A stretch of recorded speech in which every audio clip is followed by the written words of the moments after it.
Hello students, this is Insha Nigar positive physics. हमने पिछले video में क्लास 9 के फर्स्ट चैप्टर हमारे आसपास के पदार्थ के पहले भाग को पढ़ा था। अब हम इसी चैप्टर के दूसरे भाग को आगे कंटिन्यू करेंगे। दूसरे भाग में हमें सबसे पहले पदार्थ की अवस्थाओं के बारे में जानना है। पदार्थ की अवस्था, आप सबसे पहले पानी का एग्जाम्पल ले सकते हैं। ये है पानी। इसको जब हम ठंडा करते हैं तो ये बर्फ़ की तरह ठोस भी हो सकता है, या फिर ये जो गैस है इसकी तरह गैसीय रूप में भी आ सकता है। इसी तरह से केवल पानी ही नहीं बल्कि बहुत से ऐसे पदार्थ हैं जो अलग अलग अवस्थाओं में यानी कि ठोस, द्रव या गैसीय अवस्था में पाए जाते हैं। जब भी हम अपने आसपास पदार्थों को देखते हैं तो हमें ये महसूस करेंगे कि कुछ ऐसे पदार्थ होते हैं जिनके गुण बर्फ़ की तरह ठोस होता है, यानी कि जो आपको छूने से कड़े लगते होंगे, कठोर लगते होंगे। या फिर कुछ ऐसे पदार्थ होते हैं जो पानी की तरह तरल होते हैं, जो पानी जैसे बहता है, पानी बह सकता है, उसी तरह कुछ ऐसे पदार्थ होते हैं जो पानी की तरह ही बह सकते हैं, जैसे तेल हो गया, दूध हो गया। और वहीं कुछ ऐसे भी पदार्थ होते हैं जो चाय की भाप की तरह गैसीय अवस्था में होते हैं। यानी कि अगर हम अपने आसपास के सारे पदार्थों को देखें तो यह मूलतः 3 अवस्थाओं में पाए जाते हैं। पहला ठोस, दूसरा द्रव और तीसरा गैस। हम इन्हीं के गुणों की चर्चा आगे इस वीडियो में करेंगे। सबसे पहले ठोस, द्रव और गैस, जो ये 3 अवस्थाएं हमने बना रखी हैं, आखिर कौन सी ऐसे गुण हैं जिनके आधार पर हमने पदार्थों को इन 3 अवस्थाओं में बांटा। कोई पदार्थ क्यों ठोस है, क्यों द्रव है, क्यों गैस है, इसकी चर्चा हम अब आगे करेंगे। तो सबसे पहले हम जिस गुण की चर्चा करेंगे वो होता है आकार। आप देख रहे हैं यहाँ पे एक बॉल रखी हुई है। ये एक लूडो की गोटियाँ हैं, ग्लोब है, कॉपी है, ये माचिस का डब्बा है जो बहुत पुराने समय से चलता आ रहा है, और ये आइसक्रीम है। इन सब का कोई ना कोई आकार है। जैसे अगर आप इसके चारों तरफ अगर एक रेखा खींचे तो इस तरह से ये गोल होगा, इसके और भी खींचे तो ये इस तरह से गोल आकार में हो जाएगा। इस माचिस के चारों तरफ अगर आप रेखा खींचे तो वो इस तरह से हो जाएगी आयताकार शेप में। या फिर इसी तरह से अगर आप इस डायरी के चारों तरफ रेखा खींचे तो ये भी एक आकार लेती है। तो ये एक गुण हो गया। और यहाँ पे जितने पदार्थ हैं वो सारे ठोस हैं, यानी कि जो भी ठोस पदार्थ होते हैं उनका एक आकार, एक निश्चित आकार होता है। अब हम आगे देखते हैं। यहाँ पे आपको पानी दिख रहा होगा। पानी को हमने इस ग्लास में लिया, फिर इसमें लिया। आप देख रहे हैं कि जिस भी बर्तन में हम इस पानी को डाल रहे हैं वो इसका आकार ले रहा है। जब हम पानी को इसने ग्लास में डाला तो पानी ने इसका आकार ले लिया। जब हमने पानी को इस तरह के बर्तन में डाला तो पानी ने इसका आकार भी ले लिया। उसी तरह से ये एक चाय है जिसकी भाप निकल रही है, इसका भी आकार कोई निश्चित नहीं है। इसे हम जहाँ जिस भी आकार में चाहे ढाल सकते हैं। इस यानी कि गैस जो होता है उसका आकार भी निश्चित नहीं होता है। तो सबसे पहले हमने किस गुण की चर्चा की? आकार की चर्चा की, जो ठोस का निश्चित होता है, द्रव का निश्चित नहीं होता है और गैस का भी निश्चित नहीं होता है। उसी तरह से हम आयतन की बात करते हैं। आयतन का मतलब होता है स्थान घेरना। कोई भी वस्तु कितना स्थान घेरती है यही उसका आयतन कहलाता है। अब ये देखिए, ये आपका बॉल है जो कि एक ठोस है। ये एक माचिस का डब्बा है, ये ग्लोब है। सबका एक निश्चित आयतन है। आप इसे कहीं भी रखें ये इतना ही स्थान घेरेगी, ये बदल नहीं सकता है। अब हम पानी में आते हैं। पानी आपने यहाँ पे लिया, ये कुछ स्थान घेर रहा है, इतना ही पानी यहाँ पे भी स्थान घेरेगा। आकार और आयतन दोनों में अंतर है। यहाँ पे पानी का आकार भले बदल रहा है, लेकिन जो स्थान वो घेर रहा है वो हर जगह निश्चित है। यहाँ पे अगर आपने 1 लीटर पानी लिया है तो जाहिर सी बात है, यहाँ पे 1 लीटर तो नहीं ये लग रहा, सपोज़ आपने 200 मिलीलीटर पानी लिया है, तो जितना पानी इसमें है उतना ही पानी आपको इसमें मिलेगा, उतना ही पानी आपको इसमें मिलेगा और उतना ही पानी इसमें और इसमें मिलेगा। वो कम या ज़्यादा होने वाला नहीं है, वो उतना ही स्थान घेरेगा। अब हम इस भाप की बात करते हैं। ये जो चाय के ऊपर आपको भाप दिख रहा है, तो आपको ये बता दिया जाए कि जो गैस होती है उसका आयतन निश्चित नहीं होता। अगर आप गैस को आप दबा देंगे तो वो कम स्थान घेरेगी, और अगर आप गैस को नहीं दबाएंगे तो वो अधिक स्थान घेरेगी।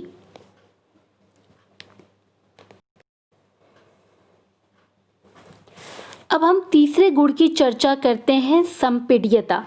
संपीड्यता क्या होती है? तो किसी वस्तु को हम कितना दबा सकते हैं, यह उस वस्तु की संपीड्यता कहलाती है। इसके लिए हम क्या करते हैं, आपने सिरिंज देखा होगा, जिन्हें भी इंजेक्शन लगा है वो तो इसे बहुत बेहतर तरीके से जानते होंगे। ये सिरिंज है, तो हमने क्या किया, एक सिरिंज में चॉक का पाउडर ले लिया। चॉक का पाउडर जानते हैं हम कि वो ठोस होता है। दूसरे में हमने क्या किया कि पानी ले लिया, और तीसरे में हमने कुछ नहीं यानी कि गैस उसमें रहने दी, और इस तरह से नीचे से हमने इस पर उसका ये कह सकते हैं कि इसका मुंह बंद कर दिया, जहाँ से ना तो चॉक पाउडर बाहर निकल सकता है, ना पानी बाहर निकल सकता है, और ना ही गैस जो वायु भरी हुई है इस सिरिंज में वो बाहर निकल सकती है। अब ये आप इमेजिन या कल्पना कर सकते हैं, और अगर आपके पास सिरिंज हो तो आप एक्सपेरिमेंट करके भी देख सकते हैं। जब आप इसको ऊपर से दबाएंगे, इसे पिस्टन कहा जाता है, जब आप इसे ऊपर से दबाएंगे तो क्या ये चॉक दबेगा? पानी को अगर आप दबाएंगे तो थोड़ा बहुत ये दब भी सकता है अगर कहीं गुंजाइश हुई तो, लेकिन जिसमें गैस भरी हुई है वो आप काफ़ी ज़्यादा उसको दबा सकते हैं। यानी कि दबने की क्षमता किसमें सबसे अधिक है? गैस में है। तो जो संपीड्यता का गुण होता है वो ठोस में सबसे कम, जो द्रव होते हैं उसमें भी कम होता है, लेकिन जो गैस होती है उसमें संपीड्यता का गुण बहुत ही अधिक मात्रा में पाया जाता है। अब हम एक बहुत ही जो महत्वपूर्ण गुण होता है घनत्व, उसकी चर्चा करेंगे हम। घनत्व सिर्फ ठोस, द्रव और गैस के गुण के रूप में ही नहीं, बल्कि इसके कई प्रश्नों में हमें इसका उपयोग करना होता है। घनत्व को समझना बहुत ज़रूरी है, और घनत्व को समझने के लिए अभी सबसे पहले आप ये मान लीजिए कि आपने एक बॉक्स लिया है, आपने एक लकड़ी का एक बक्सा लिया, एक नहीं बल्कि 3 लिया, 1, 2 और 3, पहला, दूसरा और तीसरा। अब हम क्या करते हैं कि एक बॉक्स में हमने जो लोहे की कीलें होती हैं उसको डाल दिया, दूसरे में हमने पानी डाल दिया, और तीसरे में हमने वायु डाल दी। वायु आपको दिख नहीं रही है, लेकिन हम जानते हैं कि हमारे चारों ओर वायु भरी हुई है, वायुमंडल है हमारे चारों ओर। तो अगर इसके अंदर कुछ नहीं दिख रहा है, इसका मतलब कि यहाँ पर वायु है। अब आप कल्पना करके बताइए कि आपको इन तीनों में से कौन सबसे ज़्यादा भारी लगेगा? पहला वाला, दूसरा वाला या फिर तीसरा वाला? जाहिर सी बात है कि आपको ये पहला वाला, यानी कि जिसमें लोहे की कीलें रखी गई थी, वो बक्सा सबसे ज़्यादा भारी लगेगा। और ये जो एक सेम आयतन में जो हम चीज़ों को रखते हैं उसी को हम घनत्व कहते हैं। अगर वैज्ञानिक परिभाषा की बात करें तो घनत्व को हम यही कह सकते हैं कि इकाई आयतन में कुल द्रव्यमान की मात्रा घनत्व कहलाती है। इकाई आयतन में कुल द्रव्यमान की मात्रा घनत्व कहलाती है। तो इस पूरे एग्जाम्पल से हमको निष्कर्ष क्या निकला कि जो ठोस होता है उसका घनत्व बहुत अधिक होता है, द्रव का उससे कम होता है, और गैस का इन दोनों की तुलना में बहुत ही कम होता है। अब हम पांचवें गुण की चर्चा करेंगे जो कि है विसरण।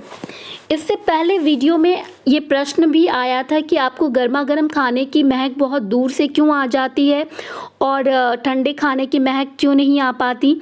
तो वहाँ पे हमने विसरण शब्द को परिभाषित किया था कि दो पदार्थों के कणों का स्वतः मिलना विसरण कहलाता है। अब हम जान रहे हैं, मान लीजिए ये कोई बच्चा खड़ा है और चारों तरफ वायु भरी है। अब आप मुझे बताइए कि इस बच्चे को इस टेबल की कोई खुद सुगंध आएगी, या इस चाय की सुगंध आएगी, या ये जो अगरबत्ती है उसकी सुगंध आएगी। जाहिर सी बात है कि उसे अगरबत्तियों की सुगंध आएगी। क्यों? क्योंकि ये जो टेबल है ठोस है, उसके कण वायु में नहीं फैलेंगे। जो चाय है, अगर ये इसके सामने आएगा तो इसकी खुशबू आएगी, क्योंकि इसके कणों का जो चाय जो कि द्रव है उसके कणों का विसरण ठोस की तुलना में थोड़ा ज़्यादा होता है। अब रही बात इन अगरबत्तियों की, तो ये जो अगरबत्ती है ये गैसीय अवस्था में इसके जो कण हैं वो आग लगने के कारण, जलने के कारण गैसीय अवस्था में परिवर्तित हो रहे हैं और आसपास के वायुमंडल में फैल जा रहे हैं, इसलिए इनका विसरण भी सबसे ज़्यादा होता है। तो यहाँ से हमको क्या निष्कर्ष मिला कि जो ठोस पदार्थ हैं उनका विसरण नहीं होता है, जो द्रव वाले पदार्थ हैं उनका विसरण कम मात्रा में होता है, जबकि जो गैसीय पदार्थ हैं उनका विसरण बहुत ही अधिक मात्रा में होता है। अब बात करते हैं आकर्षण बल की। हमने पहले वीडियो में देखा था, इस चैप्टर का जो पहला वीडियो बना था, कि जो भी पदार्थ होते हैं वो छोटे छोटे कणों से मिलकर बने होते हैं और इन कणों के बीच में आकर्षण बल लगता है।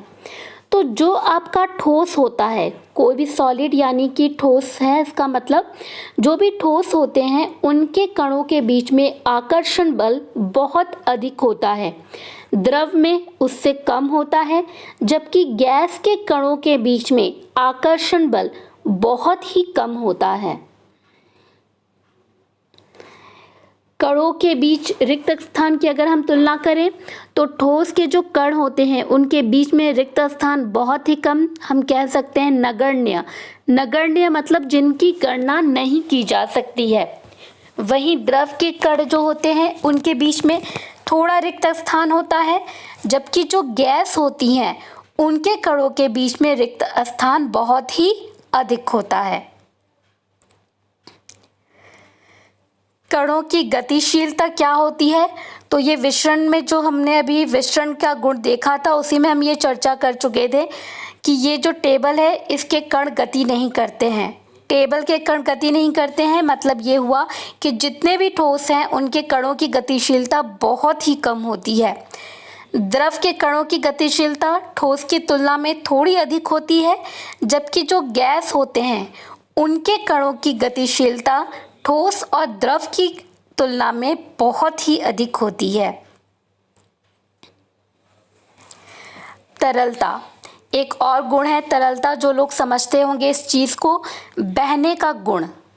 जैसे मान लीजिए हमने यहाँ पे पानी लिया, ये पानी सपोज ये ग्लास था, ये टूटा, आप देखोगे कि जैसे ही ग्लास टूटा पानी उसके चारों तरफ बहने लगता है। लेकिन क्या ये कांच का ग्लास ये कहीं बह सकता है? ये जहाँ पे टूटा, जहाँ पे गिरा, ये वहीं पे रह गया। तो तरलता का जो गुण है वो ठोस जो पदार्थ होते हैं उनमें बहुत कम, नगण्य होता है, या हम कह सकते हैं कि उनमें नहीं होता है, जबकि जो द्रव होते हैं उनमें होता है। और जो गैस होती है, हम जानते हैं कि जो वायु होती है उनमें बहने का गुण बहुत ही अधिक होता है। अब इन सारे गुणों को, अभी तक हमने जो गुण पढ़े हैं उन सबको एक टेबल के रूप में हमने यहाँ पे एक टेबल के रूप में हमने इसको ले लिया है, एक टेबल के फॉर्म में इसको लिख लिया है। सबसे पहले हमने आकार की तुलना की थी, तो जो भी ठोस होते हैं उनका आकार निश्चित होता है, द्रव का अनिश्चित होता है, हम उसे जिस बर्तन में रखते हैं वो उसी का आकार ले लेता है। और गैस के साथ भी यही चीज़ है, गैस का आकार भी अनिश्चित होता है। जिसमें भी हम गैस को रखेंगे, अगर बैलून में रखा तो वो उसका आकार ले लेगा, सिलेंडर, उसमें अगर हम रखेंगे तो वो उसका आकार ले लेगा। यानी गैस का आकार भी ये इस बात पर निर्भर करता है कि उसे कहाँ पे रखा जा रहा है। आयतन यानी कि स्थान घेरना, तो ये तो ठोस का निश्चित होता है। अगर कोई बॉल है तो वो हर जगह सेम स्थान घेरेगी। द्रव का भी निश्चित होता है, आकार भले बदल जाए लेकिन आयतन उसका निश्चित होता है। आप लोग आकार और आयतन में क्या अंतर है इस चीज़ को समझने की कोशिश करिएगा। जबकि जो गैस होती है उसका आयतन अनिश्चित होता है। अगर आपने एक बड़ा सा बैलून लिया है या एक सिरिंज लिया है, उसमें गैस को भरा है तो गैस बहुत ज़्यादा जगह ले रही है, लेकिन अगर आप उस सिरिंज के ऊपर से उसको दबाएंगे तो वही गैस बहुत थोड़ी सी जगह लेगी, यानी कि उसने जगह कम घेरा। तो गैस का जो आयतन है वो निश्चित नहीं होता है, अनिश्चित होता है, हम उसे बदल सकते हैं। तीसरा है संपीड्यता का गुण, यानी किसको कितना दबाया जा सकता है। ठोस को जाहिर सी बात है नगण्य, द्रव नगण्य, जबकि गैस में यह गुण अधिकतम होता है। घनत्व की अगर हम बात करें, इकाई आयतन में कुल द्रव्यमान की मात्रा, तो ठोस में अधिकतम होती है, द्रव में मध्यम होती है, जबकि गैस में निम्न होती है। विसरण का गुण, पदार्थ के कणों का स्वतः फैलना या स्वतः मिलना विसरण कहलाता है। तो ये ठोस के कणों के साथ ऐसा नहीं हो सकता, ठोस के कण गति नहीं करते हैं, इसलिए उनका विसरण भी नहीं होता है। द्रव के कणों में मध्यम होता है, जबकि गैस में अधिकतम होता है। आकर्षण बल की हम बात करें, ठोस के कणों में आकर्षण बल अधिकतम होता है, द्रव में मध्यम होता है, जबकि गैस में निम्न होता है। किसी भी पदार्थ के जो कण हैं उनके बीच के रिक्त स्थान की बात करते हैं तो ठोस में ये न्यूनतम होता है, द्रव में मध्यम होता है और गैस में अधिकतम होता है। कणों की गतिशीलता भी ठोस में न्यूनतम, द्रव में मध्यम और गैस में अधिकतम। और अंत में तरलता, जैसा कि अभी हमने देखा था, बहने का जो गुण होता है वो ठोस में नगण्य है, ठोस नहीं बह सकता, द्रव में मध्यम है, जबकि गैस में यह गुण अधिकतम होता है। अब इसी से संबंधित जो अभी गुण हमने पढ़े ठोस, द्रव और गैस के, उसी से संबंधित एक प्रश्न है कि रबर बैंड को क्या माना जाए। हमने क्या कहा अभी कि जो भी आपके ठोस होते हैं उनका आकार निश्चित होता है, लेकिन रबर बैंड के साथ हम जानते हैं कि जब हम उसे खींचते हैं तो उसका आकार बदला जा सकता है। तो ये तो विरोधाभास हो गया। अभी हमने कहा था कि ठोस का आकार नहीं बदला जा सकता, और रबर बैंड जिसे हम ठोस कहते हैं उसका आकार तो बदल सकते हैं। लेकिन यहाँ पे एक चीज़ हमें ध्यान देनी होगी कि जब हम रबर बैंड पर बल लगाते हैं तब तो उसका आकार बदल जाता है, ठीक है, लेकिन जब हम बल हटा लेते हैं तो वह पुनः अपने मूल आकार में वापस आ जाता है। और अगर अत्यधिक बल लगाएं तो वह अत्यधिक बल लगाने पर टूट जाता है, यानी कि रबर बैंड आपका एक ठोस पदार्थ है। दूसरा प्रश्न कि विभिन्न आकार के बर्तनों में रखने पर चीनी और नमक उन्हीं बर्तनों के आकार ले लेते हैं, क्या ये ठोस है? आपको याद होगा हमने इससे पहले जो आकार की जब हमने बात की थी तो हमने कहा था कि ठोस का आकार निश्चित होता है, लेकिन चीनी या नमक या इस तरह के जो पदार्थ होते हैं, दाल चावल, इन्हें हम जिस बर्तन में रखते हैं ये उनका आकार ले लेता है। तो हम कैसे कह सकते हैं कि ये ठोस है? तो यहाँ पे भी एक चीज़ है जिसकी चर्चा हम करना चाहेंगे कि हम चाहे शक्कर, चीनी लें या नमक लें या चावल लें या दाल लें, उसका जो एक दाना होता है उसका आकार नहीं बदलता, उसका आकार वैसे का वैसा ही रहता है चाहे हम उसे जिस भी बर्तन में रख लें। इसीलिए चाहे चीनी हो या नमक हो, हम उन्हें ठोस में ही उनको रखते हैं। तीसरा है स्पंज। स्पंज आपने देखा होगा, गद्दों में इसका यूज़ होता है, कई लोग बर्तन धोने में भी इसका यूज़ करते हैं। तो इसके साथ भी वही प्रश्न आता है कि इसका आकार भी तो बदलता है, फिर हम इसे ठोस कैसे कह सकते हैं। तो यहाँ पे भी एक चीज़ है कि स्पंज में बहुत छोटे छोटे छिद्र होते हैं जिनमें वायु का समावेश होता है, और जब हम इसे दबाते हैं तो वायु बाहर निकल जाती है, जिससे इसका संपीड़न संभव हो पाता है और ये अपना आकार बदल लेता है। अब इसी से संबंधित आपके कुछ प्रश्न हैं जिनके उत्तर आपको लिखने होंगे।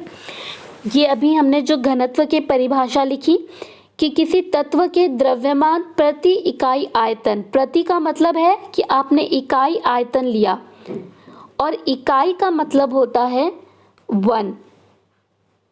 इकाई का मतलब क्या है 1। अब आयतन की हम बात करें तो ये 1 सेंटीमीटर क्यूब हो सकता है, 1 मीटर क्यूब हो सकता है, लेकिन ये 1 यहाँ पे रहेगा ही रहेगा। उसको हम, इसकी परिभाषा दी गई है कि घनत्व क्या होता है। ठीक है, अब इसके बाद आपको ये बताना है कि यहाँ पे जो जितने भी पदार्थ दिए गए हैं उसमें किसका घनत्व अधिक है और किसका घनत्व कम है। तो आप तुलना कीजिएगा कि आपने एक सेम बक्सा लिया है और उस सेम बक्से में आपने वायु को भी रखा, चिमनी का धुआं भी रखा, शहद भी रखा, जल भी रखा, चौक भी रखी, रुई भी रखा और लोहा भी रखा। अब आप मुझे बताइए कि आपने अगर सेम बक्से में सबको रखा है तो कौन आपको उठाने से सबसे ज़्यादा भारी लगेगा। जाहिर सी बात है लोहा आपको सबसे ज़्यादा भारी लगेगा, उसके बाद चौक, उसके बाद शहद। आप इसको नोट करते जाएंगे।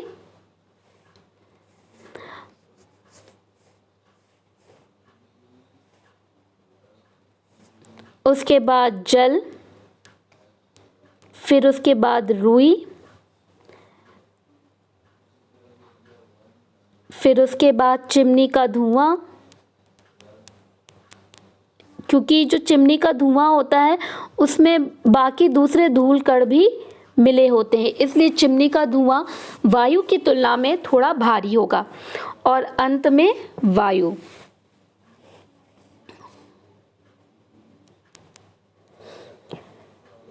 अब इसी तरह से हम दूसरे प्रश्न की तरफ बढ़ते हैं।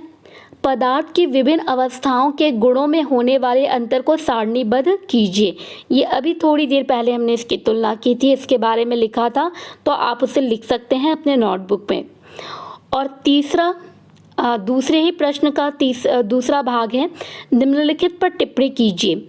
दृढ़ता, संपीड्यता, तरलता, बर्तन में गैस का भरना, आकार, गतिज ऊर्जा एवं घनत्व।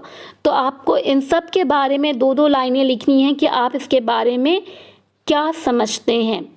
जैसे दृढ़ता क्या होती है, तो कोई वस्तु कितनी ज़्यादा दृढ़ है उसे उसके आकार को नहीं बदला जा सकता, उसमें कोई परिवर्तन नहीं किया जा सकता, वह उस वस्तु की दृढ़ता कहलाती है। संपीड्यता की जो अभी हमने चर्चा की थी, उसी तरह से तरलता, बर्तन में गैस का भरना, आकार, गतिज ऊर्जा इसके बारे में मैं आपसे बात कर लूँ थोड़ा। गतिज ऊर्जा क्या होती है, तो गति के कारण जो ऊर्जा होती है उसी को हम गतिज ऊर्जा कहते हैं, जिसके बारे में चर्चा हम आगे के चैप्टर्स में डिटेल में करेंगे। उसी तरह से तीसरा प्रश्न है, कारण बताएं। आपको यहाँ पे कारण बताना है कि किस चीज़ का क्या कारण होता है। पहला, गैस पूरी तरह से उस बर्तन को भर देती है जिसमें इसे रखते हैं। तो हम ये कह सकते हैं यहाँ पे कि जो भी गैस होती है उसमें उसमें तरलता का जो गुण होता है वो बहुत अधिक होता है। जब भी हम उसे किसी बर्तन में रखते हैं तो वो पूरी तरह से उस बर्तन में फैल जाती है, जिसके कारण वो उस बर्तन को पूरी तरह से भर देती है। दूसरा, गैस बर्तन की दीवारों पर दबाव डालती है। तो ये जो गैस होती है उसके जो कण होते हैं, ध्यान से इस प्रश्न का उत्तर सुनिएगा और चाहे तो आप अपने नोटबुक में इसे लिख भी सकते हैं। जो गैस के कण होते हैं उन्हें जिस बर्तन में रखा जाता है वो बर्तन की दीवारों से टकराते रहते हैं। अभी तो हमने ये देखा था कि जो गैस के कण होते हैं वो गतिशील होते हैं, द्रव और ठोस के भी होते हैं, लेकिन गैस की तुलना में कम होते हैं। तो गैस के जो कण हैं वो निरंतर उस बर्तन की दीवारों से टकराते रहते हैं जिसमें उसे रखा जाता है, और इसी प्रक्रिया के कारण वो गैस बर्तन की दीवारों पर दबाव डालती है। तीसरा, लकड़ी की मेज़ ठोस कहलाती है। लकड़ी की मेज़ को हम ठोस कहते हैं। क्यों कहते हैं भाई? क्योंकि उसका आकार निश्चित होता है, उसका आयतन निश्चित होता है, उसमें संपीड्यता नगण्य होती है, उसका विसरण नहीं होता। ऐसे बहुत से कारण हैं जिनके कारण हम लकड़ी की मेज़ को ठोस कहते हैं। चौथा देखिए, हवा में हम आसानी से अपना हाथ चला सकते हैं, लेकिन एक ठोस लकड़ी के टुकड़े में हाथ चलाने के लिए हमें कराटे में दक्ष होना पड़ेगा। तो इसका कारण क्या हो सकता है? अभी जो भी ठोस, द्रव और गैस के जो हमने गुणों की चर्चा की थी, उसमें से कौन सा गुण है जो इसके लिए उत्तरदायी है? जाहिर सी बात है, जो द्रव के जो कण होते, हवा के जो कण होते हैं, उनके बीच में रिक्त स्थान काफ़ी अधिक होता है, जिससे हम उसमें आसानी से अपना हाथ चला सकते हैं। लेकिन जो ठोस लकड़ी के कण होते हैं, उनके बीच में रिक्त स्थान बहुत कम होता है, और इसी कारण हम उसमें आसानी से हाथ नहीं चला सकते। चौथे प्रश्न को हम देखते हैं। सामान्यतः ठोस पदार्थों की अपेक्षा द्रवों का घनत्व कम होता है, लेकिन आपने बर्फ के टुकड़े को जल में तैरते हुए देखा होगा।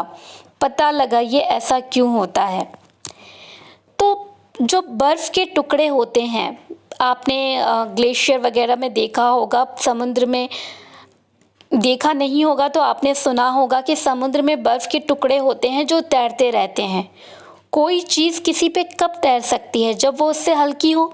यानी कि आपका बर्फ पानी से हल्का है, इसलिए वो तैर रहा है पानी में। लेकिन ये कैसे संभव हो सकता है? क्योंकि अभी हमने देखा कि जो भी ठोस पदार्थ होते हैं वो द्रवों की अपेक्षा में सामान्यतः अधिक भारी होते हैं। तो इसका कारण यही है कि जो बर्फ़ होती है उसके अंदर छोटे छोटे छिद्र होते हैं जिनमें वायु भर जाती है, और जिसके कारण उसका भार द्रव यानी कि पानी की तुलना में कम हो जाता है, और इसी कारण बर्फ़ के जो टुकड़े हैं वो जल में तैरते रहते हैं। आप इन सारे प्रश्नों के उत्तर अपनी नोटबुक में लिखकर इन्हें अच्छी तरह से स्मरण कर लें। सी यू सून।